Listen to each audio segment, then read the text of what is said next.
നിങ്ങളിതിലേ ഒരുവിധം എല്ലാവരും പറഞ്ഞു കേട്ടിട്ടുണ്ട് ഏഷ്യാനെറ്റിലെ മുൻഷിയുടെ ഇത്.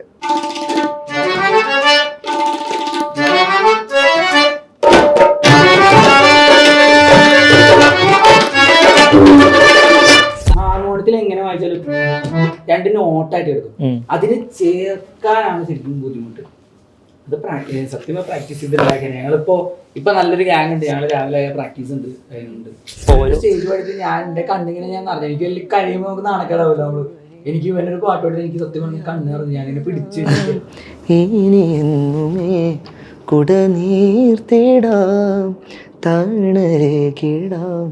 ഒരു നല്ല നേരം. ഫസ്റ്റ് ഞാൻ കാണുന്നത് ഷാജോൻ ചേട്ടനെയാണ്, സെലിബ്രിറ്റി ആയിട്ട് കാണുന്നത്. പുള്ളിനെ കണ്ടപ്പോ പുള്ളി ഇതുപോലെ തന്നെ ഭയങ്കര ഹമ്പിൾ ആയിട്ട് എല്ലാ കാര്യങ്ങളും ഇങ്ങനെ ഹാർമോണിയത്തിന്റെ കാര്യം. അതുപോലെ പ്രണവ് മോഹൻലാൽ അഭിനയിക്കാൻ പറ്റില്ല. ഞാൻ കണ്ടിട്ടുണ്ടായിരുന്നു ഇത് വർഷങ്ങൾക്ക് ശേഷം ആ മൂവിയില് വിനീത് ശ്രീനിവാസൻ ഒരു ഇന്റർവ്യൂവിൽ ശരണ്ന്റെ പേരെടുത്ത്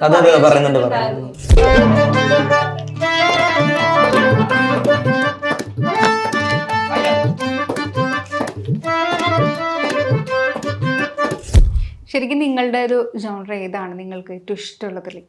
ഞങ്ങൾ എല്ലാ ജോണറും റെസ്പെക്ട് ചെയ്യുന്നു. പക്ഷെ എനിക്ക് ഇംഗ്ലീഷ് സോങ്സ് ഇപ്പോ ട്രൈ ചെയ്യാൻ തുടങ്ങിയിട്ട് ഞാൻ. പക്ഷെ മിഷൻ ഇമ്പോസിബിൾ ഒക്കെ നമ്മളിരുന്ന് ട്രൈ ചെയ്യാറില്ലേ? ഒന്ന് പ്ലേ ചെയ്ത്.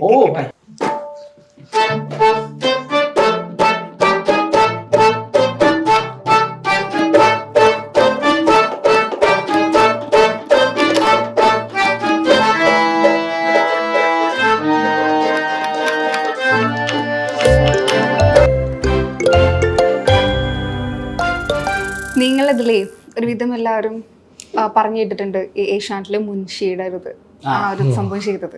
അത് ഭയങ്കര വൈറലായിരുന്നല്ലോ ആ സംഭവം. കറക്റ്റ് നമ്മൾ ആ മുൻഷിയിൽ അത് കറക്റ്റിന് ചെയ്തിട്ടുണ്ടായിരുന്നെ. ആ ഒരു സംഭവം പ്ലേ ചെയ്യാവോ?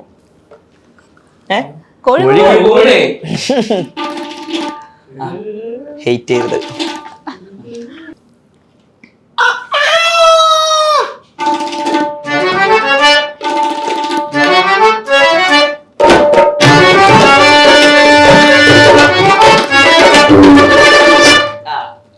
എന്താ രസല്ലേ?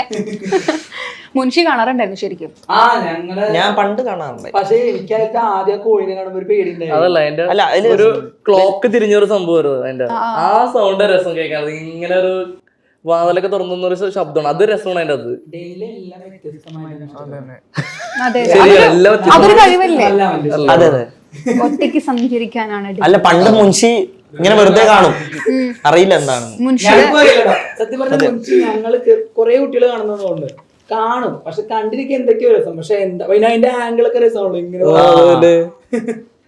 നമ്മുടെ സൊസൈറ്റിയിൽ നടക്കുന്ന പല കാര്യങ്ങളും കൊട്ടുന്ന രീതിയിലുള്ള. പക്ഷെ ഇപ്പോഴാണ് അതിന്റെ ഒരു മനസ്സിലാവുന്നത് എന്താണ് സംഗതി. അപ്പൊ പുരിയല്ലേ ഇപ്പൊ പുരിയത്.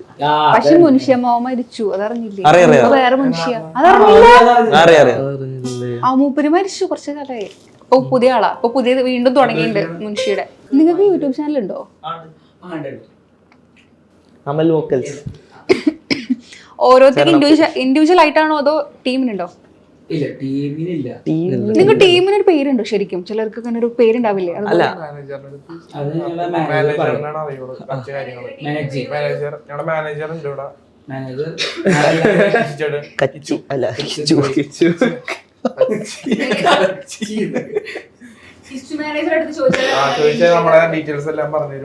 അതെ ശരിക്കും പറഞ്ഞല്ലേ നമ്മൾ അങ്ങോട്ടും ഇങ്ങോട്ടും ഭയങ്കരമായിട്ട് ഫാനാണ്. ഇപ്പൊ ഞാൻ അപ്പുവിന്റെ വലിയ ലിറ്ററലി ഞാൻ പറയാണ്, തമാശ പറയണില്ല. ആളുടെ ഹാർമോണിയം ഞാൻ ഹാർമോണിയത്തിൽ ഇതുവരെ നോക്കിയാൽ ഏറ്റവും ബെസ്റ്റ് അപ്പുവാണ് എൻ്റെ ഒരു കണ്ണിൽ.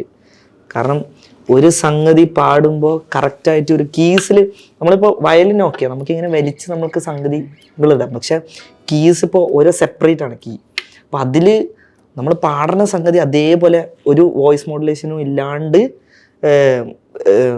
മറ്റേ കീസിൽ തന്നെ റോ ആയിട്ട് ചെയ്യാൻ പറ്റുന്നത് അപ്പോൾ ഭയങ്കരമായിട്ട് അപ്പോൾ അതിൽ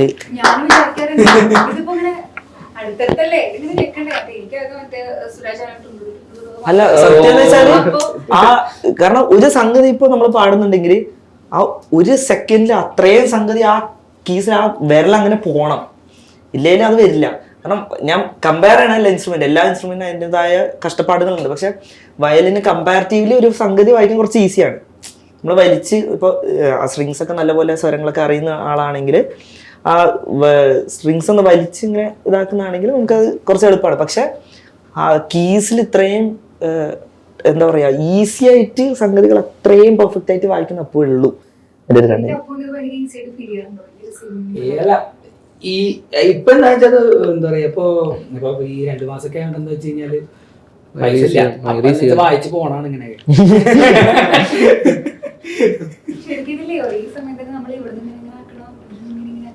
ആ അവൻ പറഞ്ഞൊരു കാര്യത്തിൽ ചെറിയൊരു സംഭവമുണ്ട്. ഇപ്പൊ വയലിനില് അല്ലെങ്കിൽ അങ്ങനത്തെ ഇൻസ്ട്രുമെന്റ്സിൽ നമുക്ക് ഒരു നോട്ടിന്ന് ഇങ്ങോട്ട് കണക്ട് ചെയ്യാൻ ലൈക്ക് കണക്ട് ചെയ്യുക അല്ലെങ്കിൽ ഗമകം കൊടുക്കുക പാടുന്ന പോലെ. പക്ഷെ ഹാർമോണിയത്തിൽ എങ്ങനെ വായിച്ചാലും 2 നോട്ടായിട്ട് എടുക്കും. അതിന് ചേർക്കാനാണ് ശരിക്കും ബുദ്ധിമുട്ട്. അത് സത്യമായി പ്രാക്ടീസ് ചെയ്തിട്ടുണ്ടാക്കിയ ഞങ്ങളിപ്പോ ഇപ്പൊ നല്ലൊരു ഗ്യാങ് ഉണ്ട്. ഞങ്ങൾ രാവിലെ പ്രാക്ടീസ് ഉണ്ട് അതിനുണ്ട്. സോ അതെല്ലാം അടിപൊളിയായിട്ട് തോന്നി. ഇതിന്റെ മ്യൂസിക്കിന്റെ മെയിൻ പ്രാക്ടീസാണ്. അതില്ലെങ്കിൽ ഒന്നും നടക്കില്ല. എല്ലാത്തിൻ്റെ അതുപോലെ തന്നെ മ്യൂസിക്കിൽ പ്രാക്ടീസിൽ ഒന്നും ചെയ്യാൻ പറ്റില്ല. പ്രാക്ടീസ് എത്രയൊക്കെ ബ്ലഡിലുണ്ടെങ്കിലും എത്രയൊക്കെ ഇതാണെങ്കിലും പ്രാക്ടീസ് ഇല്ലെങ്കിൽ ഒരു കാര്യം നടക്കില്ല. നമ്മളത് പറഞ്ഞാൽ ഞാനൊക്കെ എപ്പോഴെങ്കിലും പ്രോഗ്രാം കഴിഞ്ഞ് വന്നാൽ എനിക്ക് ഹാർമോണിയം കിട്ടി ഞാൻ പ്രാക്ടീസ് ചെയ്യും ഉറപ്പായിട്ട്. ഇതാ ഡെനിലാണെങ്കിൽ ഇതാ പ്രാക്ടീസിന്റെ പുസ്തകമാണ്. 8 മണിക്കൂർ പ്രാക്ടീസ് ആണ്. വീട്ടിലെ കാര്യങ്ങളൊക്കെ ഇപ്പൊ നടക്കുന്ന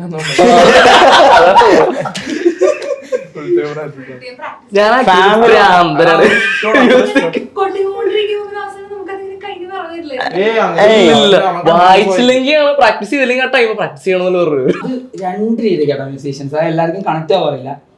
എനിക്ക് ഏറ്റവും വൈൽഡായിട്ടൊരു സംഭവം ഉണ്ടായിട്ടുള്ളത് മീൻസ് ഞാൻ ഒരു ദിവസം എനിക്കൊരു 7 മണിക്ക് എനിക്ക് പ്രാക്ടീസ് ചെയ്യാൻ വേണ്ടി ഞാൻ ചുമ്മാ കയറി പ്രാക്ടീസ് ചെയ്ത് ഒരിടയ്ക്ക് എത്തിയപ്പോഴത്തേക്കും ഇത് നിർത്തണ്ടെന്നൊരു തോന്നൽ വരുന്നത്. മീൻസ് ലൈക്ക് ഇത് കണ്ടിന്യൂ ചെയ്ത് ഒരു പുലർച്ചെ 5:30 ഒന്ന് ആലോചിക്കുക ടൈം ഡ്യൂറേഷൻ. എനിക്ക് എത്രയൊക്കെ വായിച്ചാലും എൻ്റെ മൈൻഡിൽ നിന്ന് വരുന്ന ഒരേ സാധനം തന്നെ ഞാൻ വായിച്ചുകൊണ്ടിരിക്കുന്നത്. പക്ഷെ അതൊരു സമയത്ത് എനിക്കൊരു 6 മണി 6:30 ആയപ്പോഴത്തേക്ക് എനിക്ക് ഫീൽ ചെയ്തു ലൈക്ക് ഞാനിത് സ്റ്റോപ്പ് ചെയ്യാം. ലൈക്ക് എന്ത് ലൈഫ് എനിക്ക് ഫീൽ ചെയ്തു ഞാൻ സൂയിസൈഡിലോട്ട് പോവുകയാണെന്ന് എനിക്കൊരു ഫീൽ വന്നു. അത് എങ്ങനെയാണ് ഇപ്പം ഞാൻ അവരോട് ഡിസ്ക്രൈബ് ചെയ്യും. എനിക്ക് ഒരു 7 മണിക്ക് കയറി 5:30 6 മണി ആയപ്പോൾ എനിക്ക് ഫീൽ ചെയ്തു ലൈക്ക് എനിക്കെല്ലാം നിർത്താം, എനിക്കൊരു മംഗളം വായിച്ച് നിർത്തണം, ലൈക്ക് ഇനി ജീവിക്കേണ്ട എന്നൊരു ഫീൽ വന്നു. അപ്പം ഞാൻ എങ്ങനെയത് ഒരാളോട് പറഞ്ഞ് മനസ്സിലാക്കി ഇതിപ്പോൾ ലൈക്ക് ഡ്രഗ്സിനെയൊക്കെ ഭീകരമായില്ലേ. ലൈക്ക് മ്യൂസിക്കിന്റെ ഒരു അഡിക്ഷൻ വേറെ ലെവലിലോട്ട് പോയി കഴിഞ്ഞാൽ ഇത് എല്ലാത്തിനും ഒരു പരിധി കഴിഞ്ഞ് കഴിഞ്ഞാൽ എല്ലാം ഡേഞ്ചറാണ്. പ്രത്യേകിച്ച് മ്യൂസീഷ്യൻസ് ഭയങ്കര എന്താ പറയാ കയ്യിലൊക്കെ തൊലി പോയി നോക്കി തൊലിയില്ല. എനിക്ക് ആധാർ കാർഡ് എടുക്കുന്ന ടൈമിൽ കോമഡി ആണ്. ഫിംഗർ പ്രിന്റ് വന്നില്ല, തേഞ്ഞു പോയി. സിമ്പിൾ ആയിട്ട് കാര്യം പറയാം. നിങ്ങൾ വിഷമിച്ചിരിക്കുമ്പോ ഒരു വിഷമ പാട്ട് കേട്ട് നോക്കി നിങ്ങൾക്ക് ആ എന്താ പറയുക വിഷമം കൂടും. എനിക്ക് ഏറ്റവും അങ്ങനെ എന്നെ വിഷമിച്ചു എല്ലാം കൂടി ഇരുന്നിട്ട് രാത്രി എന്നെ വിഷമിച്ചൊരു പാട്ടുണ്ടായത് അറിയോ? മറ്റേ ഉയിരിൽ തൊടുന്ന പറഞ്ഞ പാട്ട്. ഉയിരിൽ തൊടു പിന്നെ ചെരാതുകൾ. ഈ 2 പാട്ടും പെട്ടെന്ന് കണക്ട് ആവും എനിക്ക് എന്താണെന്നോട്. അതല്ലാണ്ട് നമ്മളിപ്പോ ലൈവില് പാടുന്ന സമയത്ത് നമുക്ക് ഓരോ പാട്ടിന്റെ വരികൾ കേൾക്കുമ്പോഴത്തേക്കും നമുക്ക് ഭയങ്കര കണക്റ്റഡ് ആവും, റിലേറ്റഡ് ആവും. ആ സമയത്ത് പാട്ടിന്റെ ഫീല് വേറെ തന്നെ ആയിരിക്കും കേൾക്കുന്നവർക്ക്. ഇപ്പൊ ഞാൻ തനിയെ കുറെ പ്രാവശ്യം പാടുന്ന സമയത്ത് ഞാൻ എല്ലാ സ്റ്റേജിലും ഞാൻ പാടുന്ന തനിയാണ്. അത് പാടാനുള്ള റീസൺ തന്നെ ഞാൻ ഭയങ്കര പേഴ്സണലി എനിക്ക് ഭയങ്കര റിലേറ്റബിൾ ആകുന്ന വരികളാണ്. ഇപ്പൊ അകതാരിലി എന്തായിരുന്നു, അകതാരിലി ചെറി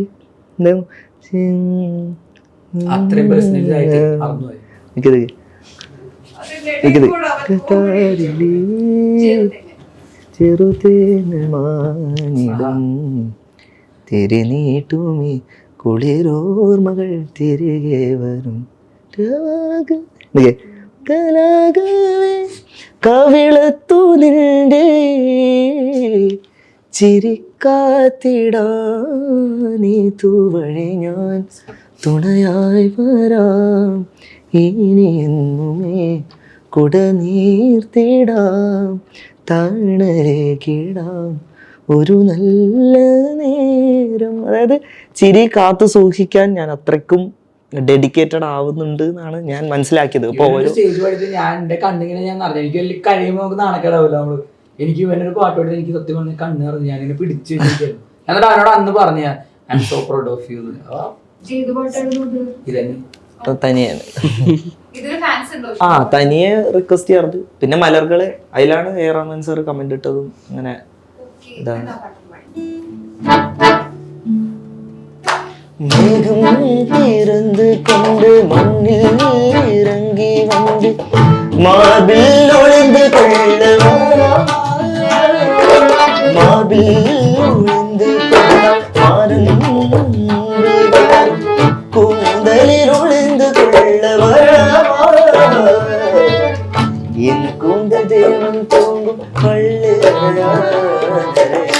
மலர் சூடும் வயது என்னை மறந்து போவதுதான் நினைக்காத நேரம் நினைக்காது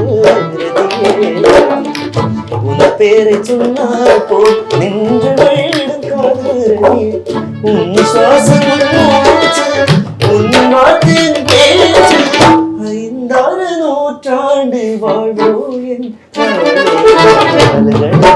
மலர்கள் இது என்ன கனவா இது என்ன கனவா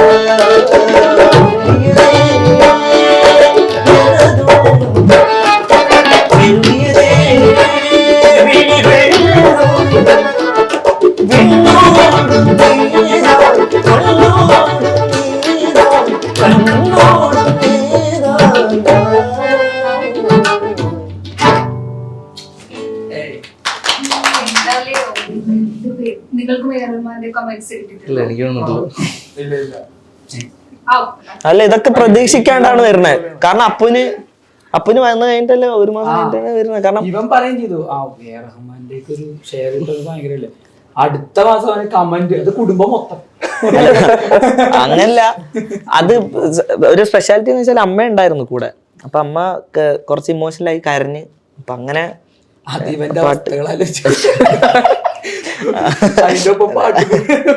അല്ല ഇതില് ഏറ്റവും വലിയ പോയിന്റ് എന്ന് പറഞ്ഞാൽ നമ്മൾ എല്ലാവരുടെയും ഫാമിലിയാണ് ഏറ്റവും ബേസിക് സപ്പോർട്ട് എന്ന് പറയുന്നത്. കാരണം ഇവിടെ എത്താൻ ഏറ്റവും വലിയ കാരണക്കാരെന്ന് വെച്ചാൽ എന്നെ സംബന്ധിച്ചോളം ഫാമിലിയാണ്.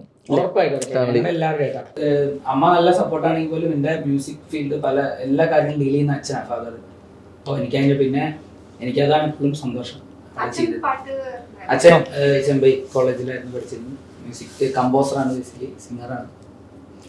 ഇയാളുടെ അച്ഛൻ ജയ്തുങ്കിൽ ഭയങ്കര സിംഗറാണ്, കിടിലാണ്. ഞാന് ശരണ്ടെ കേട്ടിട്ടുണ്ടായിരുന്നു. ശരണ ഇതൊരു ഇങ്ങനെ സ്റ്റേജില് പറഞ്ഞിങ്ങനെ എന്നാളുടെ മോനാണ്, ഇങ്ങനത്തെ കഴിവൊക്കെ ഉണ്ടെന്നൊക്കെ ഭയങ്കരമായിട്ട് കൊടുത്തിട്ട് അവസാനം പാട്ട് പാടിയപ്പോ ഫസ്റ്റ് ലൈനിൽ തന്നെ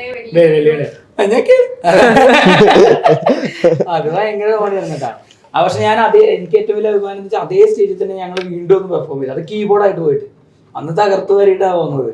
അത് എന്തെന്ന് വെച്ചാൽ പൂരമായിരുന്നു. ഒന്നാമത് ആളുകൾ പല മൂഡിലാണ് പോരുന്നത്. അത് പരിഹാനം പറ്റ പൂരം എന്ന് പറയാൻ ഭയങ്കര പൂര. അപ്പൊ അവിടെ എല്ലാവരും പല മനുഷ്യർക്കും. ഞാൻ പോയിട്ട് ഒന്നാമത് 1/2 മണിക്കൂർ ഞാനും കൂടി എഴുതി കൊടുത്തിട്ടുണ്ടായിരുന്നു ഇങ്ങനെയൊക്കെ പറയണം. അപ്പൊ എല്ലാം പറഞ്ഞു ഫസ്റ്റ് പൂക്കല് വരുന്നു. പിന്നെ എന്തൊക്കെ ഉണ്ടായിരുന്നു. അതേ സ്റ്റേജിന് അടുത്ത കൊല്ലം കയറി കീബോർഡായിട്ട് തൂത്ത് വരിയിട്ട് പോന്നു. അവിടെ നിർത്തിയതാണോ പാട്ട്? അവിടെ നിർത്തിയത് പാട്ട്. പിന്നെ പാട്ട് പഠിച്ചിട്ടുണ്ടായിരുന്നു മുന്നേ? അച്ഛൻ വീട്ടിലുണ്ട്. അങ്ങനെ പഠിച്ചിട്ടൊന്നുമല്ലാണ്ട് വേറെ ഒന്നുമില്ല, അധികാരമായിട്ട് പഠിച്ചിട്ടൊന്നും അച്ഛൻ പറഞ്ഞു മോനൊരു പാട്ടൊക്കെ പാടണം? ഇല്ല, ദൈവനിഗ്രഹിച്ച് പറഞ്ഞിട്ടില്ല. ഞാനൊരു വീഡിയോ കണ്ടിട്ടുണ്ടായിരുന്നു. അതായത് ഒരു സ്കൂളോ കോളേജ് എന്തോ ആയിരുന്നു. അച്ഛനുണ്ട്, അച്ഛൻ ഇങ്ങനെ പറഞ്ഞോണ്ടിരിക്കുന്നുണ്ടായിരുന്നു. ഇപ്പൊ ഞാൻ ആദ്യമൊക്കെ എന്റെ മകൻ എന്നുള്ള രീതിയിലായിരുന്നു ശരൺ അറിയപ്പെട്ടിരുന്നത്. പക്ഷെ ഇപ്പൊ ഞാൻ ശരണിന്റെ അച്ഛൻ എന്നുള്ള രീതിയിലാണ് എന്നെ എല്ലാവരും അറിയപ്പെട്ടത്. അത് ഒരു പ്രൗഡ് മൊമെന്റ് ആയിരുന്നു സത്യം പറഞ്ഞാൽ. ഞാൻ ആ വീഡിയോ ഞാൻ തന്നെ എഡിറ്റ് ചെയ്തത്, എനിക്ക് തന്നെ പുളകം കൊള്ളാൻ വേണ്ടി. അത് ഞാൻ ഇടയ്ക്കിടയ്ക്ക് ഞാനത് കണ്ടിട്ട് സത്യം പറഞ്ഞാൽ ഞാൻ നൈറ്റാണ് ഈ വീഡിയോ എഡിറ്റ് ചെയ്യുന്നത്. അച്ഛൻ ഇങ്ങനെ പറയുന്നത് പാട്ട് തൊട്ടിൽ എന്നൊക്കെ ഇട്ടിട്ട് ഞാൻ തന്നെ എഡിറ്റ് ചെയ്തു. എനിക്ക് സത്യം പറഞ്ഞാൽ എനിക്കത് കണ്ടിട്ട് എനിക്ക് എന്റെ കരച്ചിൽ വരുന്നത്. ഞാനിതിങ്ങനെ കാണുക, എഡിറ്റ് ചെയ്യുക കരിയെ എന്നിട്ടത് വീഡിയോ പോസ്റ്റ് അതിന് എത്രയോ വ്യൂസ് ഉണ്ട്, അത്യാവശ്യം വ്യൂസ് ഉണ്ട്. അതൊരു വല്ലാത്തൊരു മൊമെന്റ് ആണ്. നമ്മളെ പാരന്റ്സ് അക്സെപ്റ്റ് ചെയ്യാന്ന് പറയുന്നത് ഭയങ്കര ഒരു കാര്യമാണ്. ലൈക്ക് വേറെ ആരും അക്സെപ്റ്റ് ചെയ്തില്ലും സ്വന്തം പാരന്റ്സ് അക്സെപ്റ്റ് ചെയ്യുന്നത് ലൈക്ക് അത് ഭയങ്കര സംഭവമാണെന്നല്ല. പക്ഷെ എന്നെ സംബന്ധിച്ചിടത്തോളം അത് ഭയങ്കര കാര്യം. അതെല്ലാവർക്കും ഡിഫറെന്റ് ആയിരിക്കും. നമ്മളുടെ പാരന്റ്സ് ഇപ്പൊ നമ്മളിലൂടെ അവർക്ക് ഒരു സന്തോഷം കിട്ടല്ലേ, ഇതെല്ലാരും അംഗീകരിക്കാന്നൊക്കെ പറയുന്ന വലിയ കാര്യം തന്നെയാണ്. അത് ശരിക്കും അനുഭവിച്ചവർക്ക് അറിയാം ഉറപ്പായിട്ടും. അല്ല നമ്മൾ അധ്വാനിച്ച് നമ്മൾ ഫാമിലിക്ക് പൈസ കൊടുക്കാറുണ്ട്, പക്ഷെ അതിലുപരി അവരുടെ സന്തോഷം കാണുന്നതിലാണ് ഞങ്ങൾ ഏറ്റവും ഭയങ്കര ഹാപ്പി. ഉറപ്പായിട്ടും. പക്ഷെ അതോടുകൂടി ടെൻഷനും കൂടെ എങ്ങനെയൊക്കെ പറഞ്ഞു കഴിഞ്ഞാൽ പിന്നെ ടെൻഷനാണ് ഓരോ അയ്യോ ഇത് അബദ്ധാവോ, പിന്നെ പേടിയാൻ തുടങ്ങി. നമ്മുടെ കയ്യിൽ നിന്ന് ഇത്രയും നല്ല രീതിക്ക് നിൽക്കുമ്പോൾ പിന്നെ ഒരു ചെറിയ മിസ്റ്റേക്ക് വന്നാൽ മതി, ഇതെല്ലാം ഇടിയും. അതാണ് ഏറ്റവും വലിയ സത്യം.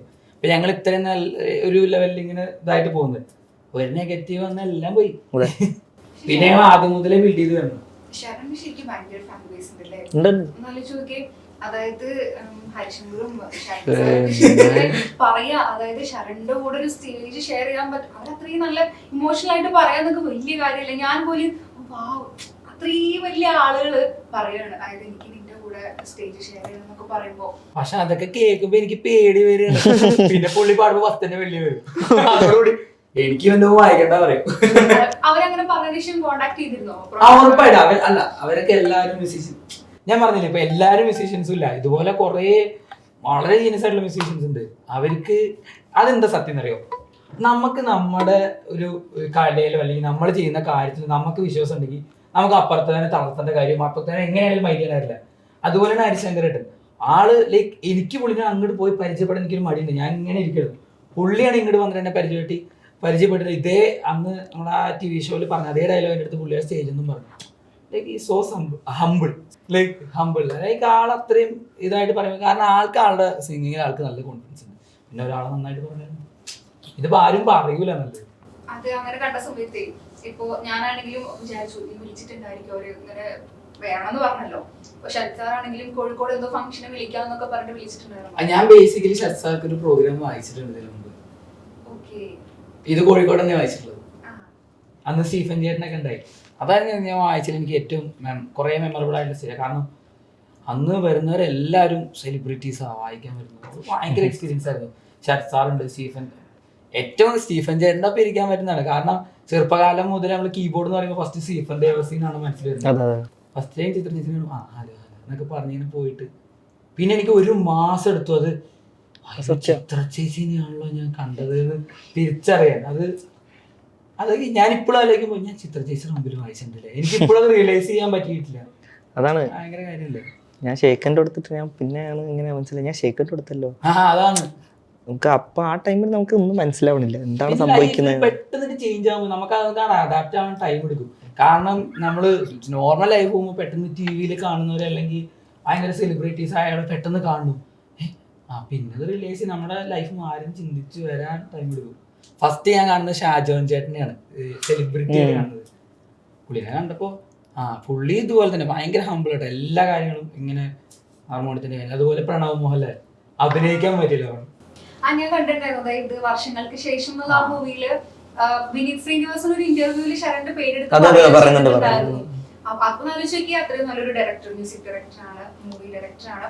ആ ഒരു വ്യക്തി ശരണിന്റെ പേര് എടുത്ത് പറയണമെന്നുണ്ടെങ്കിൽ അത് അത്രയും കഴിവുള്ളതുകൊണ്ടല്ലേ. പിന്നെ ആ വിഷ്വലിൽ കാണാൻ ശരിക്കും ശരൺ ഇങ്ങനെ ഇരുന്ന് വായിക്കുന്നതും കാണാൻ പറ്റുന്നുണ്ട്. അപ്പൊ ശരണിനെ എവിടെയോ പറയുന്നത് കേട്ടിട്ടുണ്ടായിരുന്നു, അതായത് അവിടെ ഭയങ്കര ഡെസ്പ് ആവുന്ന സമയത്ത് ശരണിന്റെ അത് ഞാൻ എത്രയോ തവണ ആ സെറ്റിൽ തന്നെ വായിച്ചിട്ടുണ്ട്. പുള്ളി ഒന്ന് നമ്മള് സെറ്റ് ഒന്ന് ഡൗൺ ആയി എല്ലാവരും ഷൂട്ട് ചെയ്ത് ഡൗൺ ആകുമ്പോൾ പുള്ളി ശരണ പടകളി പുള്ളി ഫുള്ള് ഇങ്ങനെയാണ് പിന്നീട് എല്ലാരും ഓൺ ആക്കിയിട്ട് ഈ ഒരു ആക്ഷൻ ആണ് ഫുൾ ഓക്കെ പടക്കം. അപ്പൊ എനിക്കും വരും നമ്മളിങ്ങനെ സംസാരിക്കൂല, അതുപോലെയാണ് വിനീതേട്ടന്റെ സെറ്റ്. ഭയങ്കര ഫണ്ണാ ആള്, ഭയങ്കര നമ്മളെല്ലാരും ടെൻഷൻ ഫ്രീ ആക്കും. പ്രണവ് മോഹൻലാലൊക്കെ ചായ പിടിക്കാനുള്ള ഒരു വൈബിലിരിക്കണ പോലെ ഇരിക്കണം. അപ്പൊ ഞങ്ങള് പുള്ളി ഹാർമോണിയത്തേക്ക് ഇങ്ങനെയൊക്കെ നോക്കിട്ട് എന്താണ് അപ്പൊ അതേപോലെ മോഹൻലാൽ സാർ ചോദിക്കില്ല ഇങ്ങനെ തല എനിക്ക് പ്രണവട്ടൻ ഗിറ്റാർ വായിക്കും ചെയ്തു. അന്നെ ഗിറ്റാർ വായിച്ചൊരു സ്ട്രിങ് പൊട്ടിക്കും ചെയ്തു പുള്ളി. അവിടെ അപ്പുറത്ത് വെക്കുന്ന ഗിറ്റാർ പൊട്ടി വിനീതനോട് പറയാം. നൈസാണ്. അവരൊക്കെ ഭയങ്കര ഹമ്പിളാ, നമുക്ക് ചിന്തിക്കാൻ പറ്റില്ല. അവര് ഇതുപോലെ തന്നെ അവർക്ക് ആർക്കും അങ്ങനത്തെ ഒരു ലൈക്ക് പറയാ അവരോട് സെലിബ്രിറ്റി അങ്ങനത്തെ ഒരു എല്ലാവരും സാധാ മനുഷ്യരുടെ പോലെ വല്ലയിടത്തും ചാൻസ് കിട്ടുന്ന സമയത്ത് ഇവരും കൂടെ ഇൻട്രൊഡ്യൂസ് ചെയ്യാറുണ്ടോ? ടീമിൽ ഇങ്ങനെ ആളുകളുണ്ട്, ഇവരും കൂടെ കൂടെ കൂട്ടിക്കോട്ടെ എന്ന് പറഞ്ഞിട്ടുണ്ടോ? എങ്ങനെയാ അത് ഞാൻ പറഞ്ഞുതരാം. കാരണം കുറെ സ്റ്റേജിൽ കുറെ ഇന്റർവ്യൂസും കൂടി ഈ അടുത്ത് അറ്റൻഡ് ചെയ്യാൻ കാരണം തന്നെ അപ്പുവാണ്. ഡാബ്സിയുടെ വർക്ക് കിട്ടാൻ കാരണം തന്നെ അപ്പുവാണ്. അപ്പുവിനെ മാത്രമാണ് വിളിച്ചത്. അപ്പൊ അപ്പുവാണ് പറയണത് നമ്മളെ കൂടെ ഇങ്ങനെ ആൾക്കാരുണ്ട്. അതിന്റെ സത്യാവസ്ഥ അത് മാത്രമല്ല കേട്ടാ. ഞാൻ ഇപ്പോ ഞാൻ വിചാരിക്കുന്നത് ഇപ്പൊ എന്റെ അച്ഛൻ മാത്രമായിരുന്നെങ്കിൽ ഞാൻ ഉണ്ടാവില്ലല്ലോ. എന്റെ അമ്മ ഉണ്ടായത് കൊണ്ടല്ലേ ഞാൻ ഉണ്ടായത്. ഒരു സത്യം കോമഡി ആയിട്ട് പറഞ്ഞില്ല, കാര്യമായിട്ട് പറഞ്ഞാലേ എന്റെ അമ്മ മാത്രമാണെങ്കിൽ ഞാൻ എന്റെ അച്ഛനും കൂടി ഉള്ള ആളാണ് ഞാൻ ഉണ്ടായത്. അതുപോലെ ഞാൻ മാത്രമാണെങ്കിൽ ചിലപ്പോ ഇതിനൊരു ജീവൻ ഉണ്ടാവില്ല. കൂടെ ഇവർ 2 പേരും അല്ലെങ്കിൽ ഇവർ 3 പേരും ഒക്കെ ആയിട്ട് വരുമ്പോ പിന്നെ നമ്മുടെ പ്രത്യേകം നമ്മുടെ മാനേജർ മാനേജർ പ്രത്യേക ഒരാളാണ് പുള്ളി. ഏയ് അങ്ങനെയില്ല, പുള്ളി ഞങ്ങൾക്കൊന്നും അറിയേണ്ടതല്ല, പുള്ളി എല്ലാം കറക്റ്റ് ഡീൽ ചെയ്തത്. ഓ അടിപൊളിയാണ്. ഞങ്ങൾ ലാസ്റ്റ് ചെയ്ത യുവക്ഷേത്രം എന്ന് പറഞ്ഞൊരു കോളേജിലാണ്. കിട്ടിലും വൈബായിരുന്നു കേട്ടോ. നല്ല രസമുണ്ടായിരുന്നു. ഞങ്ങൾ ചുമ്മാ ഒന്ന് ആലോചിച്ചോക്കെ, കോളേജിലോട്ട് എല്ലാവരും എന്താ ചെയ്യുക, ഡ്രംസ് കിറ്റ് എല്ലാം വന്നാൽ അവർ വീഴുള്ളൂ. അങ്ങനെയൊന്നുമില്ല. ഇപ്പോഴത്തെ ആ പിള്ളേരൊക്കെ വേറെ ലെവലായി. ഞാൻ വെറും ഹാർമോണിയം കൊണ്ട് പോണു, ആള് ഗിറ്റാർ എടുത്ത് പോണു. ഞങ്ങൾ ജസ്റ്റ് കണക്ട് ചെയ്തു. അവര് റെഡിയാണ് എൻജോയ് ചെയ്യാൻ. അവര് മ്യൂസിക്കിന്റെ ഒക്കെ ലെവല് മാറി. ഞങ്ങൾ വളരെ സിമ്പിൾ ആയിട്ടുള്ള സംസാരിക്കും. മനസ്സിലാക്കി എല്ലാവരും അതിലേക്ക് വന്നു ഓൾറെഡി. അതായത് അല്ല, പണ്ടെന്ന് വെച്ചാല് അടിപൊളി പാട്ട് മാത്രമാണ് എല്ലാരും അംഗീകരിക്കുക. പക്ഷെ ഇപ്പൊ സ്ലോ സോങ് അംഗീകരിക്കാൻ തുടങ്ങി. പക്ഷെ എന്ന് വെച്ചാലും കാസർഗോഡ്, എൻ്റെ നാട് കുറച്ച് ഡൗൺ ആണ് ആ കാര്യത്തിൽ. ഗാനമേള മാത്രം കുറച്ച് ഫോക്കസ്ഡ് ആണ് എല്ലാവരും. അത് ഞാൻ കുറച്ച് മനസ്സിലാക്കിയ കാര്യമാണ്. തന്നെയാണ് ഞാൻ കൊച്ചിയിലേക്ക് ഷിഫ്റ്റ് ചെയ്യാൻ ഞാൻ പിന്നെ ലാസ്റ്റായിട്ട് തീരുമാനിച്ചത്. അപ്പോൾ ഇവിടെ വന്നപ്പോഴത്തേക്കും ഞാനൊരു ഗിറ്റാർ ഇട്ട് ഞാനൊരു പ്രോഗ്രാം ഫുള്ള് മാനേജ് ചെയ്യും. അതിൽ എല്ലാവരും ഇരുന്ന് കേൾക്കും, ആസ്വദിക്കും. പക്ഷെ അവിടെ എങ്ങനെയല്ല. അവിടെ ഞാനൊരു ഗിറ്റാർ ഇട്ട് ഒരു സ്ലോ പാട്ട് പാടിയാൽ സ്പീഡ് പാട്ട് പാടാം, വേൽമുരുക പാടാം. പക്ഷെ പാടും, അങ്ങനല്ല അതിപ്പോ. പക്ഷെ അവിടെ മെലോഡി പാട്ടുകൾ കുറച്ച് അംഗീകരിക്കാൻ ഇപ്പോഴും ആയിട്ടില്ല. പിന്നെന്താ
അതാണ് സംഭവം. കാസർഗോഡ് കുറച്ച് ആ കാര്യത്തിൽ കുറച്ച് ഇതാണ് ഞാൻ പറയണത്. അവരെ താത്തി പറയണതല്ല, അവരുടെ ഇതാക്കുന്നതും അവരെന്താ പറയാ അടിച്ചമർത്തുന്ന ഒന്നുമല്ല. നാടൻ പാട്ട് ഞാൻ ട്രൂപ്പിലുണ്ടായിരുന്നു. നാടൻ പാട്ടിൽ ആദ്യം. അപ്പോൾ നല്ല രസമുണ്ടായിരുന്നു. നാടൻ പാട്ടൊക്കെ ഭയങ്കരമായിട്ട് അംഗീകരിക്കുന്നുണ്ട് അവിടെ തന്നെ. എപ്പോഴാണ് നിങ്ങൾ റിയലൈസ് ചെയ്യുന്നത് അതായത് എന്റെ ലൈഫ് ഇതിലായിരിക്കും, ഞാൻ എന്റെ ഇത് മതി, എനിക്ക് ഞാൻ ജീവിക്കും എന്ന് തോന്നിയത് എപ്പോഴായിരുന്നു? ആ ഒരു മൊമെന്റ് നിങ്ങൾ തിരിച്ചറിഞ്ഞത് എപ്പോഴാണ്? ഞങ്ങൾക്ക് +2 ആയിരുന്നു. +2 കഴിഞ്ഞപ്പോഴത്തേക്കും ഡിഗ്രി ഫസ്റ്റ് ഇയർ പഠിക്കുന്ന സമയത്താണ് ഫസ്റ്റത്തെ ഒരു പാട്ട് വൈറലാകുന്നത്. അത് വെറുതെ ഒന്ന് ഒരാൾക്ക് അയച്ചു കൊടുത്തതാ. അപ്പൊ അതിങ്ങനെ എടുത്തിട്ട് വെറുതെ ഫ്രണ്ടിന് എക്സിന് ഇപ്പൊ കണ്ടന്റ് അതെ അല്ല ആ പാട്ട് വൈറലായി. ഏതായിരുന്നു പാട്ട്? നീ വരും നേരമായി നെഞ്ചിലേ അവിടെ അങ്ങനെ. പിന്നെ അല്ല, വെറുതെ അയച്ചതാ, ഡെഡിക്കേറ്റഡ് അല്ല, എടുത്തിട്ട് വെറുതെ അയച്ചതാ. അപ്പൊ എനിക്കത് നന്നായി തോന്നി. അവള് പോസ്റ്റ് ഇടണ്ടാന്ന് പറഞ്ഞതാ, പക്ഷെ ഞാൻ അത് എടുത്തിട്ട് നേരെ എടുത്തിട്ട് ഇട്ടു. അപ്പൊ വൈറലായി. പിന്നെ കുറച്ച് പാട്ട് ഇങ്ങനെ ഇട്ടപ്പോഴത്തേക്കും കുറച്ച് വൈറലായി. വൺ സൈഡ് ലവ് ഉണ്ടായിരുന്നു. അപ്പൊ അതിനെ പറ്റിയിട്ട് ഒരു പാട്ട് കമ്പോസ് ചെയ്തു. അതിനിപ്പോ അടുത്ത മാസം ഇറങ്ങും. എന്റെ പാട്ടാ ഇവന്റെ പാട്ട്. അല്ല ഞാൻ എഴുതി കമ്പോസ് ചെയ്ത ഒരു പാട്ടുണ്ട്. ഞങ്ങളിപ്പോ എല്ലാരും എന്താ ഇറങ്ങാനുള്ള സോങ് ആണോ? എല്ലാരും ഒറിജിനൽസ് ഉണ്ടാക്കിക്കൊണ്ടിരിക്കുകയാണ്. ആളുടെ സ്വന്തം സോങ്. ഇത് പേര് റിവീൽ ചെയ്യട്ടെ. ഒരു പ്രൊമോഷൻ ആ ശ്വാസമേ എന്ന് പറഞ്ഞിട്ട് ഒരു ശ്വാസം പോണ ഒരു പാട്ടൊന്നും കിട്ടിലെ സോങ് ആണ്. എനിക്ക് ഭയങ്കര ഇഷ്ടം. ഞാനാണ് അതിന്റെ വർക്ക് ചെയ്യണത്, അതുകൊണ്ടാണ് അത് പറയുന്നത്. അത്രയും നന്നായിട്ടത്. പിന്നെ നമ്മളൊരു ഒറിജിനൽസ് ഇറക്കി. ആ ഓരോ ഒറിജിനൽസ് ഇറക്കി. അത് പക്ഷെ ആ രീതിക്ക് റീച്ച് ആയില്ല. പക്ഷെ അടിപൊളി സോങ് ആണ്. ഞങ്ങളെല്ലാരും ഇപ്പൊ അപ്പുവിന്റേതായാലും ഒരു ഒറിജിനൽസ് ഇറങ്ങുന്നുണ്ട്. അതെന്റെ അച്ഛനെ കൊണ്ട് തന്നെ പാടിച്ചു. അതെ, ഒരു ഗസ്. അതും അടിപൊളി. ഇല്ല, ഏയ് അതാണ് അത് ഞങ്ങളുടെ ഇതുവരെ വിജയം. പറഞ്ഞിട്ടില്ല. അല്ല എന്റെ പക്ഷെ ജോലി പറഞ്ഞില്ല, എഡ്യൂക്കേഷൻ ആണെന്ന് പറഞ്ഞു. ആ സാധാരണ ഒരു എനിക്കും നിർബന്ധമായിരുന്നു കേട്ടോ. പക്ഷെ ഞാൻ പറയണം, മ്യൂസിക് എടുക്കുന്നവരെല്ലാവരും എഡ്യൂക്കേറ്റഡ് ആയിരിക്കണം. അത് ഏത് മേഖല. അതെ അതെ. അല്ല ഡിഗ്രി എടുക്കുന്നവരെ എന്നോട് പറഞ്ഞിരുന്നു ഡിഗ്രി എന്തായാലും കംപ്ലീറ്റ് ചെയ്ത് ഡിഗ്രി. അങ്ങനെ ഡിഗ്രി കംപ്ലീറ്റ് ചെയ്ത് കഴിഞ്ഞിട്ട് PG എടുത്തപ്പോഴത്തേക്കും ഞാൻ പറഞ്ഞു ഇങ്ങനെയാണ്, എനിക്ക് പാട്ടിനോടാണ് കുറച്ച്. അപ്പോൾ പറഞ്ഞു PG എപ്പോൾ വേണമെങ്കിലും കംപ്ലീറ്റ് ചെയ്തോ, പക്ഷെ എന്നാലും കംപ്ലീറ്റ് ചെയ്യണം. പക്ഷെ എന്ന് വെച്ചിട്ട് ഇപ്പോൾ 2 വർഷത്തിൽ എന്നെ കംപ്ലീറ്റ് ചെയ്യണം എന്നില്ല. ഇപ്പോൾ PG സെക്കൻഡ് ഇയർ ആണ് ഞാൻ. അതാണെങ്കിൽ എപ്പോഴേക്ക് തോന്നുന്നത് എല്ലാവർക്കും ഒരു ബി പ്ലാൻ ഉണ്ടാവുന്നതാണ് ബെസ്റ്റ്. ആ അതെ, ഇപ്പോൾ PG സെക്കൻഡ് ഇയർ ആണ് ഞാൻ, MA ഇംഗ്ലീഷ്. ആ ഞാൻ BCom പഠിച്ചോണ്ടിരിക്കുന്നു. അല്ല BCom അല്ല, BBA. അല്ല മാറിപ്പോയത്. പക്ഷെ പഠിക്കാൻ പഠിക്കണം സിദ്ധാർത്ഥ് എന്താ ഡിഗ്രിയാ? അയ്യോ സിദ്ധാർത്ഥ് ഞാൻ മ്യൂസിക് കോളേജ് RLV. രണ്ടോടെയായിരുന്നു. ഇല്ല, മൃദംഗം BA മൃദംഗം. ബേസിക്കലി ഞാൻ മനസ്സിലാക്കിയ മ്യൂസീഷ്യൻസിന് എല്ലാവർക്കും പെട്ടെന്ന് മ്യൂസിങ് വരുന്ന ആളുകളാണ്. പെട്ടെന്ന് എല്ലാം ഓവറാണ്. മീൻസ് ദേഷ്യമാണെങ്കിൽ ഓവർ, സ്നേഹമാണെങ്കിൽ ഓവർ, വിഷമാണെങ്കിൽ അത് ഓവർ, ടെൻഷൻ ആണെങ്കിൽ അതിൽ ഓവർ, എല്ലാം കൂടുതലാണ്. ഭയങ്കരമായിട്ട് ചിന്തിക്കും. ഇമാജിൻ ലെവല് ഭയങ്കര. ഇപ്പൊ എന്താണെങ്കിലും പ്രണയത്തിലാണെങ്കിലും പ്രണയമൊക്കെ ഒരു മ്യൂസീഷ്യൻസ് പ്രണയിക്കണ പോലെ വേറെ ആർക്കും പ്രണയിക്കാൻ പറ്റില്ല. മീൻസ് മ്യൂസീഷ്യൻസ് പറഞ്ഞാൽ എല്ലാം ഉൾപ്പെടുന്നത്. കലാകാരന്മാരല്ല കവി. ഈ കവികളുടെയൊക്കെ പ്രണയം വേറൊരു റേഞ്ച് പ്രണയമാണ്. നമുക്ക് ആ ലെവല് പ്രണയമൊക്കെ നമുക്ക് ചിന്തിക്കുന്നതിലും വേറൊരു ഉപരി പ്രണയമാണ്. പല സോങ്ങിലും കണ്ടിട്ടില്ലേ, നമ്മളും ഇരുത്തി ചിന്തിക്കുമ്പോഴായിരിക്കും അതിനുള്ളിൽ ഇത്രയും മീനിങ് ഉണ്ടെന്നൊക്കെ നമ്മൾ എനിക്ക് ഇടയ്ക്ക് എഴുതുന്ന വരികളുണ്ട്. ഓരോ വരികൾ എടുത്ത് പറയില്ല ഇങ്ങനെ ഒരു പാട്ടിന്. ഇവന് കുറച്ചും കൂടി അതിന് ഇതുണ്ട്, ഓരോ വേർഡ്സിന്റെ എന്തുകൊണ്ടാ പാട്ട് അങ്ങനെ പറയുന്നത് കുറച്ച് പറയാനുള്ളതുണ്ട്. അല്ല അമല അങ്ങനെ ശ്രദ്ധിക്കുന്ന ഘട്ടത്തിലാണ് അത് ഭയങ്കര. ഇപ്പൊ പാട്ട് സത്യം പറഞ്ഞു കഴിഞ്ഞാൽ എല്ലാവരും ആ ട്യൂണാണെന്നല്ല, ശരിക്കും ആ വരിയും കൂടി മനസ്സിലാക്കുമ്പോഴാണ് ആ പാട്ടിന്റെ ഭംഗി. ഇപ്പൊ ഈ ഗസലൊക്കെ പാടുമ്പോ അതിൽ കുറെ വരികളുടെ അർത്ഥങ്ങൾ അറിയാൻ സാധിക്കും.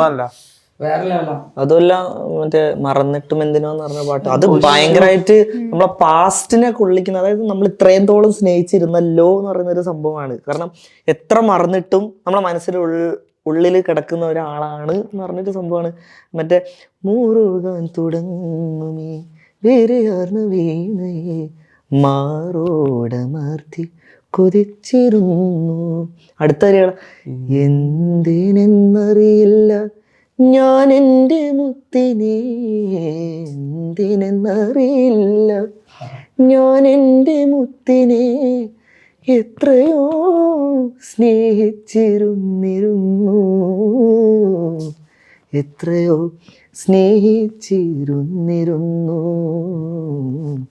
മറന്നിട്ടുമെന്തിനോ മനസ്സിൽ തുളുമ്പുന്നു മൗനാനുരാഗത്തിൻ ലോലഭാവം. അതുപോലെ എനിക്ക് ഭയങ്കര ഇഷ്ടം ഈ പാട്ടില് പറയാതെ അറിയാതെ പിന്നെ പണ്ടത്തെ പാട്ടില് രാത്രി മഴ പെയ്തു തോർന്ന നേരം കുളിർ കാറ്റിലച്ചാർത്തുലഞ്ഞ നേരം ഇറ്റിറ്റു വീഴും നീർത്തുള്ളിതൻ സംഗീതം ഹൃദതന്തികളിൽ പടർന്ന നേരം കാതരയായൊരു പക്ഷിയൻ ജാലക വാതിലിൻ ചാരേ ചിലച്ച നേരം, വാതിലിൻ ചാരേ ചിലച്ച നേരം ഒരു മാത്ര വെറുതെ നനച്ചു പോയി അരികിൽ നീ ഉണ്ടായി ഇരുന്നെങ്കിലിന്നു ഞാൻ ഒരു മാത്ര വെറുതെ നനച്ചുപോയി. ആ നനച്ചുപോയി എന്ന് പറയുമ്പോ തന്നെ അതാണ് അതായത് അത്രക്കും മിസ്സിങ്. അതിപ്പോ നമ്മള് ഇപ്പൊ ലിറ്ററേച്ചർ പഠിക്കുന്നതുകൊണ്ട് ഞാൻ പറയണത് അങ്ങനല്ല. നമ്മളിപ്പോ ഓരോ ലിറിക്സ് ആണെങ്കിലും ഓരോ ആൾക്കാരുടെ പേഴ്സ്പെക്റ്റീവ് വെച്ചിട്ടാണ് ആ ലിറിക്സിനെ മീൻ ചെയ്യുക. അപ്പം ഓരോരാൾക്ക് ഓരോ പെർസ്പെക്റ്റീവ്. എൻ്റെ ഒരു പെർസ്പെക്റ്റീവ് എന്ന് വെച്ചാൽ ആളുടെ മൊമെന്റ്സ് ആയിരിക്കും പറയുക. ആ അത്രക്കും സൈലൻസ് ആയിരുന്നു രണ്ടാളുടെ മൊമെന്റ്. രാത്രി മഴ പെയ്യുന്നേറും ഇറ്റിറ്റു വീഴുന്നേറും സംഗീതം. അത് ആ ഒരു മഴത്തുള്ളികളുടെ സൗണ്ട് പോലും അത്ര ക്ലിയർ ആയിട്ട് കേൾക്കാം എന്ന് പറയുന്നൊരു സംഭവം. അപ്പോൾ ആളുടെ മൊമെന്റ്സും കാര്യങ്ങളൊക്കെ പറയുകയാണ്. അത്രക്കും മിസ്സിങ് ആണ്. അപ്പോൾ ആ പാട്ട് പാടുമ്പോൾ തന്നെ നമുക്ക് കുറേ ആൾക്കാരെ ഓർമ്മ വരും ഒബ്വിയസ്ലി. അപ്പോൾ അങ്ങനെ അർത്ഥം മനസ്സിലാക്കുന്ന വലിയ കാര്യമാണ്. ഇപ്പൊ ചില സമയത്ത് അർത്ഥം ഇപ്പൊ ഈ കുറെ പാട്ടിൽ അർത്ഥമില്ലാത്ത കുറെ പാട്ടുകളൊക്കെ വരുന്നുണ്ട്. ഇപ്പൊ ഇതിന് അർത്ഥം പറയുന്നോണ്ട് ചോദിക്കാം കേട്ടോ. ഇപ്പൊ നമ്മളുടെ ഈ ഒരു കാലഘട്ടത്തിൽ ഇപ്പൊ നിങ്ങൾ പൊതുവെ 2K കിഡ്സ് ആണെന്ന് പറയല്ലോ. ഇപ്പൊ 2K കിഡ്സിന് പൊതുവെ ഈ പറഞ്ഞ പോലെ ഭയങ്കര എന്താ പറയാ ഹാഷ് പുഷ് ആയിട്ടുള്ള ഭയങ്കര കിഡില അങ്ങനത്തെ സോങ് ഒക്കെയാണ് കൂടുതൽ ഇഷ്ടപ്പെടാന്ന് കേട്ടിട്ടുണ്ട്. അപ്പൊ അങ്ങനെ ഒരു നിന്ന് ഇപ്പൊ നിങ്ങൾ ഈ പറഞ്ഞ പോലെ ഈ ഫീൽ ഗുഡ് സാധനങ്ങളില്ലേ, അത് ബാക്കിയുള്ളവർക്കും ഉൾക്കൊള്ളാൻ കഴിയാറുണ്ടോ? അങ്ങനെ ചിന്തിച്ചിട്ടുണ്ടോ? അതെന്താ പറയാ, എനിക്ക് തോന്നി എന്താ പറയാ, അല്ലേ അത് ഓരോരുത്തർക്കും ഓരോ ഇഷ്ടല്ലേ. ഫോർ എക്സാമ്പിൾ ഇന്റർവ്യൂ ചെയ്യാൻ ഇഷ്ടമാണ്, അതേസമയം എനിക്ക് ഇന്റർവ്യൂ ചെയ്യാൻ ഇഷ്ടമല്ല. അത് എന്റെ തെറ്റാണോ? എനിക്ക് 6 മണി വായിക്കാൻ ഇഷ്ടം. അതുപോലെ ആസ്വദിക്കുന്നവര് ഡിഫറെന്റ് ആയിട്ടുള്ള കാര്യങ്ങൾ ആസ്വദിക്കട്ടെ. ഇപ്പോ റാപ്പ് ആസ്വദിക്കണോ, അവരത് ആസ്വദിക്കട്ടെ. നമുക്ക് അവരെ ഇങ്ങോട്ട് പറിച്ചിട്ട് നിങ്ങൾ ഇത് ആസ്വദിക്കും, ഇതാണ് മ്യൂസിക് എന്ന് പറയാൻ പറ്റില്ല. അവരാസ്വദിക്കുന്ന മ്യൂസിക് അതാ. അങ്ങനെയാണെങ്കിൽ നമുക്ക് ദേവാങ്കണങ്ങളും ഡേഞ്ചറസ്. ഞാൻ മൈക്കിൾ ജാക്സന്റെ ഫാനാണ്, യേശുദാസിന്റെയും അതുപോലെ യേശുദാസ് സാറിന്റെ ഒക്കെ ഫാനാണ്. നമുക്ക് എങ്ങനെ ഇതിനെ കമ്പയർ ചെയ്യാം? രണ്ട് രീതിയാ. എടോ അതിലൂടെ ഉദ്ദേശിച്ചത്, അതായത് ഇപ്പൊ ഇറങ്ങുന്ന ചില പാട്ടുകളില് പ്രത്യേകിച്ച് ഒരു അർത്ഥം ഒന്നും ഉണ്ടാവില്ല, വരികൾ ഒന്നും ഉണ്ടെന്ന് തോന്നില്ല. അപ്പൊ നമുക്ക് ഇങ്ങനെ ഈ പണ്ടത്തെ ആൾക്കാരും ചില ആളുകൾ പറയാറുണ്ടല്ലോ ഇപ്പത്തെ പാട്ടുകളൊക്കെ എന്താ എനിക്ക് ചോദിക്കാനുള്ള ഫീൽ ഗുഡ് ആണോ ഉദ്ദേശിക്കണം, അല്ല ഫാസ്റ്റ് സോങ് ആണോ മീനിങ് ഇല്ലാത്തത്? ആ മീനിങ് ഇപ്പൊ വെറുതെ എന്തെങ്കിലുമൊക്കെ മ്യൂസിക് ഒക്കെ ചെയ്ത് മറ്റേ വൈറൽ ആവാൻ വേണ്ടി ചെയ്യുന്ന അങ്ങനെ കുറെ പാട്ടുകളുണ്ടല്ലോ. അത് ആളുകൾ എൻജോയ് ചെയ്യുന്നുണ്ടെങ്കിൽ പിന്നെ അത് ഇത്രയുള്ളൂ. ഫീൽ ഗുഡ് ഉണ്ട്, ഇറങ്ങുന്നുണ്ട്. ഇപ്പൊ ലൈക്ക് ഇപ്പൊ ജിബ്രിഷ് ആയിട്ടുള്ള പാട്ടില്ല, ജിബ്രിഷ് എല്ലാവരും പറയാടാ വെറുതെ വേർഡ്സ്. ആളുകൾ അത് എൻജോയ് ചെയ്യുന്നുണ്ടെങ്കിൽ പിന്നെ നമുക്കത് ഓക്കെയാണ്. ആളുകൾ എൻജോയ് ചെയ്യണം, മ്യൂസിക്കാണ് എന്തായാലും ആളുകൾ എൻജോയ് ചെയ്യുന്നുള്ളതല്ലേ അറ്റ് ലാസ്റ്റ്. സാധാരണ ഈ പ്രായമുള്ളവരൊക്കെ പറയാറുണ്ടല്ലോ അവര് കലയെ നശിപ്പിക്കുകയാണ്. ഓരോരുത്തരുടെ നമ്മള് ആളുകൾക്ക് പണ്ട് കണ്ട സിനിമകള് ഓക്കെ, അത് നല്ല സിനിമകളാണ്. അതേ ഇപ്പോഴത്തെ ആളുകൾ ഒരിക്കലും, എൻ്റെ അച്ഛനൊന്നും ഒരിക്കലും ഞാനൊരു ബ്ലാക്ക് ആൻഡ് വൈറ്റ് സിനിമ എടുത്ത് കാണുന്നത് ഞാൻ കണ്ടിട്ടില്ല. ബ്ലാക്ക് ആൻഡ് വൈറ്റ് സിനിമ മോശമായിട്ടാ. അവരുടെ കാലഘട്ടത്തിൽ അത് അടിപൊളിയായിരുന്നു. കഴിഞ്ഞപ്പോൾ ഇവര് മറ്റേ എന്താ പറയുക കല്യാണരാവ് അങ്ങനത്തെ സിനിമകളാണ് ഞാൻ കാണുന്നത്. കുറച്ചുകൂടി ബുദ്ധിമുട്ടുള്ള സിനിമകളാണ്. പഴയത് എൻജോയ് ചെയ്യുന്നു, മറ്റേ ഞാൻ റെസ്പെക്ട് ചെയ്യുന്നു. എനിക്കത് ഇഷ്ടപ്പെടണമെന്ന് ഫോഴ്സ് ചെയ്തിട്ട് എനിക്ക് ഇഷ്ടപ്പെടാൻ പറ്റില്ല. ആളുകളുടെ താല്പര്യം മാറിക്കൊണ്ടേയിരിക്കും. അതാണ് നേരത്തെ പറഞ്ഞത്, അതായത് യുണീക്ക് സംഭവങ്ങൾ ഉണ്ട് എല്ലാത്തിലും. അപ്പൊ ആ യുണീക്ക് സാധനങ്ങളെ ആസ്വദിക്കാൻ ഒരു സെറ്റ് ഓഫ് ആൾക്കാരുണ്ടാവും. പിന്നെ നമുക്ക് ഒന്നിൽ തന്നെ കെട്ടിക്കിടക്കേണ്ട കാര്യമില്ല. ഇന്നത് മാത്രല്ല, പുതിയത് വരട്ടെ. നമ്മൾ പുതിയത് എപ്പോഴും ഇന്നോവേറ്റീവ് ആയിട്ടല്ലേ വരേണ്ടത്. ശരിക്കും നിങ്ങളുടെ ഒരു ജോണർ ഏതാണ് നിങ്ങൾക്ക് ഏറ്റവും ഇഷ്ടമുള്ളത്? ഞങ്ങൾ എല്ലാ ജോണറും റെസ്പെക്ട് ചെയ്യുന്നു. പക്ഷെ എനിക്ക് ഇംഗ്ലീഷ് സോങ്സ് ഇപ്പോ ട്രൈ ചെയ്യാൻ തുടങ്ങിയിട്ട് ഞാൻ. പക്ഷെ മിഷൻ ഇമ്പോസിബിൾ ഒക്കെ നമ്മളിരുന്ന് ട്രൈ ചെയ്യാറില്ലേ? ഒന്ന് പ്ലേ ചെയ്ത്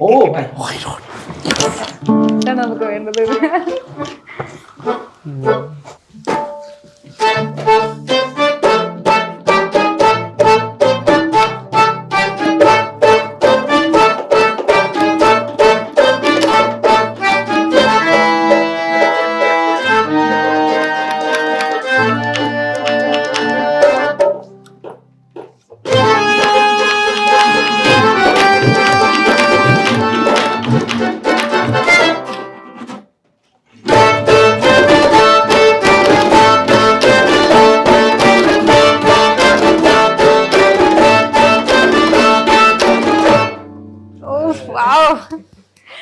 ഇതെന്താ അറിയോ, ലൈക്ക് ഈ മൂവി കണ്ടവർക്ക് അറിയാം ഇതിന്റെ ആ ഒരു മ്യൂസിക്കിന്റെ ഇമ്പാക്ട് എത്രത്തോളം ഉണ്ട് ആ മൂവിയിൽ എന്നുള്ളത്. ശരിക്കും എനിക്ക് ആ മൂവി കണ്ടൊരു ഫീൽ അപ്പൊ ലൈക്ക് അതില് ആ ട്രെയിനിലൊക്കെ കണ്ടിട്ടുണ്ട്. ആ ട്രെയിനൊക്കെ ഇങ്ങനെ വീഴാൻ പോകുന്ന സമയത്തൊക്കെ ഉണ്ട് കിട്ടിയുള്ള മൂവിയാ. അപ്പൊ ആ ഒരു മൂവി എനിക്ക് ശരിക്ക് അതിലോട്ടാ ഞാൻ പോയത്. ശരിക്കും സന്തോഷം കിട്ടും ഇങ്ങനെയൊക്കെ കേൾക്കാൻ പറ്റുന്നതില്.